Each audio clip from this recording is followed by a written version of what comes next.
समुद्र मंथन से निकले 14 रत्नों का रहस्य। नंबर 1, हलाहल, कालकूट विष। समुद्र मंथन से सबसे पहले कालकूट नाम का विष निकला था। विष को देखकर सारे देवता और असुर काफी डर गए थे। तब संसार की रक्षा करने हेतु भगवान शिव ने उस भयंकर कालकूट विष को पी लिया। इसका अर्थ है कि परमात्मा हर इंसान के मन में ही स्थित होते हैं। अगर हम सबको परमात्मा रूपी अमृत की इच्छा है तो सबसे पहले हम सबको अपने मन को मथना पड़ेगा। जब हम अपने मन को मथेंगे तभी अंदर से बुरे विचार रूपी विष बाहर निकलेगा। हम सभी को बुरे विचारों को अपने परमात्मा को समर्पित कर देना चाहिए। नंबर 2, कामधेनु। समुद्र मंथन के पश्चात दूसरे नंबर पर निकली कामधेनु गाय।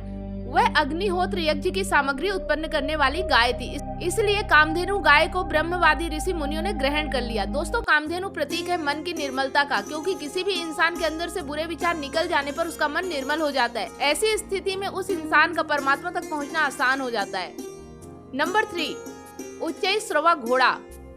तीसरे नंबर पर उच्चैःश्रवा घोड़ा निकला, जिसका रंग सफेद था। इस घोड़े को असुरों के राजा बलि ने ग्रहण किया। मानव जीवन की दृष्टि से देखें तो उच्चैःश्रवा घोड़ा मन की गति का प्रतीक है। दुनिया में मन की गति को ही सबसे अधिक गतिशील माना गया है।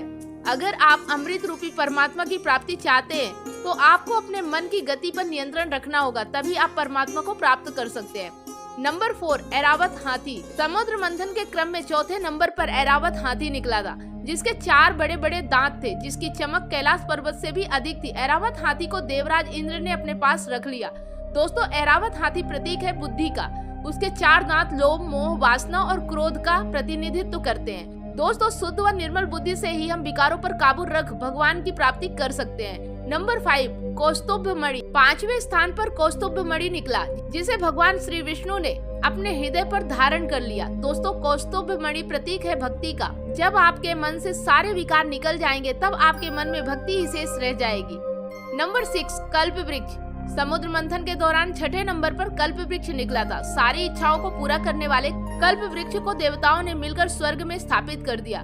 कल्प वृक्ष प्रतीक है हम सबकी इच्छाओं का, यानी अगर हम सबके मन में इच्छाएं होंगी तो हम परमात्मा को प्राप्त नहीं कर सकते।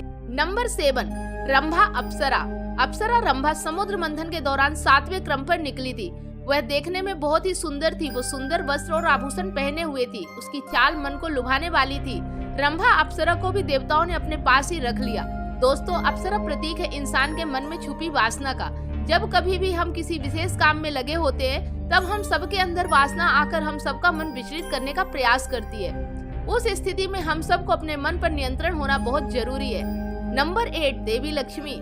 समुद्र मंथन के दौरान 8वें स्थान पर निकली थी देवी लक्ष्मी। देवी लक्ष्मी को देखते ही असुर, देवता और ऋषि मुनि सभी चाहते थे कि लक्ष्मी उन्हें मिल जाए, लेकिन देवी लक्ष्मी ने भगवान श्री हरि विष्णु को पति रूप में स्वीकार कर लिया।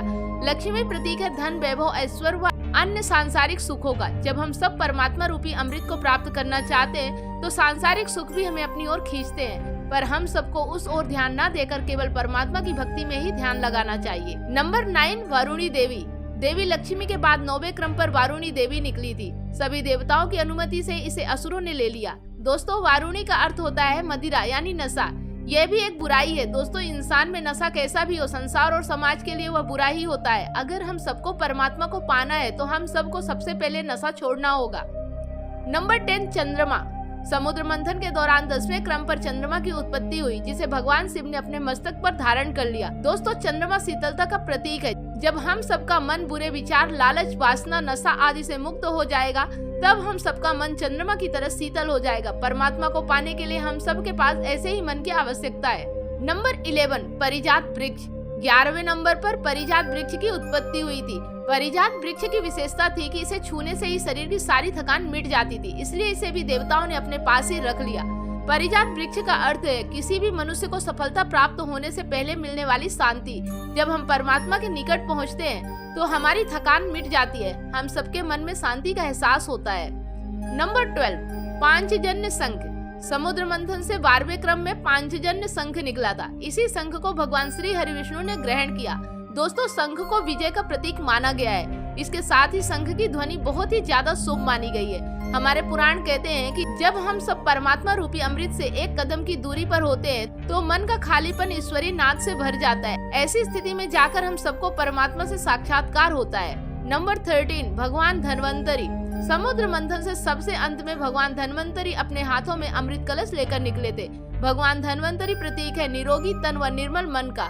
दोस्तों, जब हम सब का तन निरोग और मन निर्मल होगा तभी हम सबको परमात्मा की प्राप्ति होगी। नंबर 14, अमृत।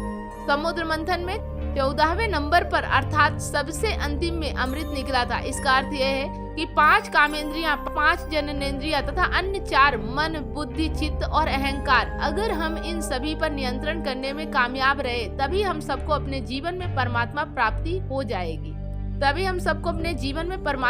हो जाएगी। वीडियो अच्छा लगा तो लाइक, शेयर और चैनल को फ्री में सब्सक्राइब अवश्य करें। फिर मिलते हैं एक नई पौराणिक कथा के साथ। तब तक आप सभी लोगों को वीडियो अंत तक देखने के लिए बहुत बहुत धन्यवाद।